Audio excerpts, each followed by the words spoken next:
Hi, I'm Johnny Good, and this is Keely. I'm just holding her because she likes to talk while I'm in my videos. I don't know how she knows when I get that camera out. I'm usually over at ultimatepapermache.com, and if you visit there very often, you know that I've been working on this book for months, and it's finally out and available on Amazon.com. I'm really excited about it. I want to let you know that it's now available, and I wanted to do something a little special to celebrate. What I'm going to do, I'm going to make a variation of a mask that's actually in the book. We've got the instructions in the book for making the Balta mask. This is a traditional Vienna design. And I mention in the book that if you leave off this rather odd looking lower lip form, that you can make a really nice mask of a traditional commedia dell'arte. And I don't actually show you that in the book, but I do say you can do it. So today what we're going to do is I'm going to actually show that process. I'm going to make, today we're making just the mold for Pantalone. It's a traditional Italian theater mask. Looks a little strange right now because it's not finished, of course. So we're going to make the mask mold today with Super Sculpey and a little bit of aluminum foil. And then in the next video, I'll show you how we put some super strong, fast-setting paper mache over this mold. It's made with just 2 layers. It's really fast and easy, and it will make a really strong, lightweight mask. So let's not spend any more time talking here. I'm going to go ahead and get you started so that you can make one of these. For this portion of the project, what we need is a mask form. I made this mask form myself using some methods that I show you in the book. If you don't happen to have a mask form that you've made, that's custom made, you don't need one. You can use a plastic mask form. They have them at hobby shops, and you can buy them online at Amazon.com. Just make sure that you get one that fits. Then I put some petroleum jelly over there, and I'm going to put this piece of plastic over it. I know this looks weird, but it makes it so much easier to get the paper mache off. So I'm going to make his cheeks kind of pooch up. I don't know, that's probably not a very good word, but they're going to start here at just below the eye and go upward, kind of the way people's cheeks do normally when people are smiling, and then it'll just kind of wind down here below towards the back.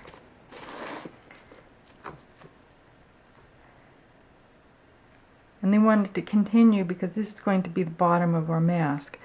This is a half mask, only covers the top of our face, so we want the bottom edge to be fairly well defined. Okay, we've got those nice cheekbones on there.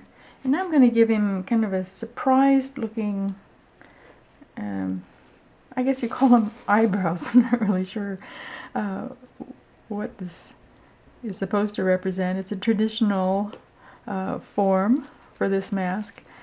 It's just a big noodle of clay that goes basically around the eye. And this is going to be basically where the eye hole will go. Need to do a little bit more work on here. It should come down just a little bit more gradually.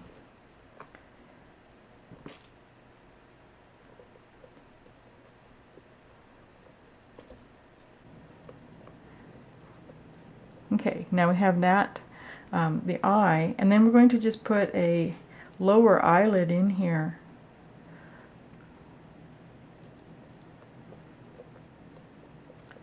To help define that eye just a little bit more for the shape. I'm going to bring it in just a little bit more on the side.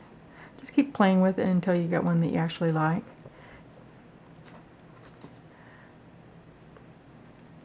The fact that a lot of these are traditional masks doesn't mean that you have to do it exactly the way that someone else interpreted them. These have been interpreted by thousands of different artists over the years, and every single one of them Or those artists are going to see it a little bit differently. So since you're an artist, you can do it differently too. And bring it down just a little bit more right here. So that's the shape of the eye hole. We'll firm that up and smooth it up a little bit before we finish, but that's basically, if you can see. And now I'll finish up the other one. I'll be right back. Now we're going to do the most prominent portion of the face, and that of course is the nose. Pantalone has a very, very big nose. We're making it out of aluminum foil just to make it really easy so that we don't have to pull any clay out from inside of the nose. We can't leave any clay inside of the mask when it's done because there's oil both in any modeling clay or in Super Sculpey, and that the oil would eventually come out and destroy the paint on your mask. So we're going to just make this out of aluminum foil, and then we'll just leave it in there. If it's easy to pull out, go ahead and pull it out. It doesn't matter. Just make sure that it's in the right spot. And then we'll put just a little bit of clay on either side to hold it on.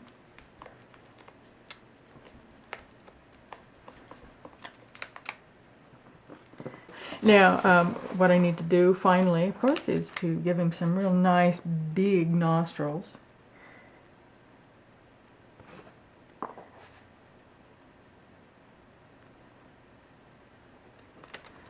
Use a big piece of clay.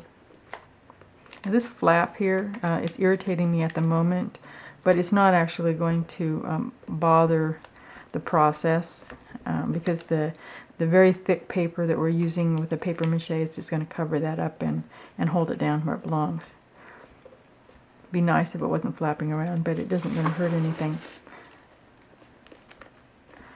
And one thing we really need to pay attention to, because we're making a positive mold and we're putting two thick layers, or I should say 2 layers of thick paper over this mold. If we made really, really tiny details like that, those would just be covered over by the paper. There's no way that you could get those in the paper mache.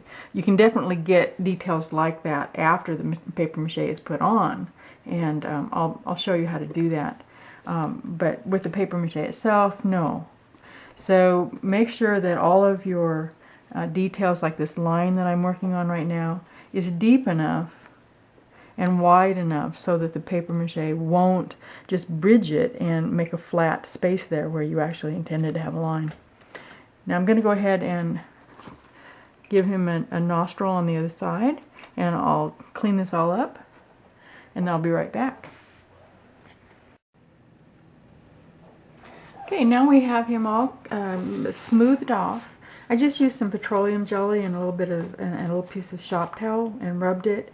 It works really well with Super Sculpey. It doesn't work very well with other forms of modeling clay, but I really like Super Sculpey for these projects, so that worked out really well. So now the only thing left is I'm going to put a band or a noodle of clay just along the top to show me where to stop when I'm adding my paper mache paste, because we're going to just brush that onto the mask form and then lay the paper over it. And this is where basically the top edge of the mask. And that's easy enough to do. This basically finishes up the mold for our Pantalone mask. It's a simple mask, but it's going to look just adorable when it's done. Just a traditional mask for carnivals and theater. So the next video, I'm going to show you how we mix up our super fast setting paper mache paste, and we're going to show you how to lay the really strong shop towel over that paste in 2 layers, and when it dries it's going to be really strong and make a beautiful lightweight mask that fits really well because we put it over a custom form or a plastic mask form, whichever one you used. I hope you'll see me then. If you have any questions at all, be sure to come over to ultimatepapermache.com and ask. I'm always happy to help. And be sure to go out to Amazon.com and check out how to make masks. I'll see you in my next video. Bye-bye.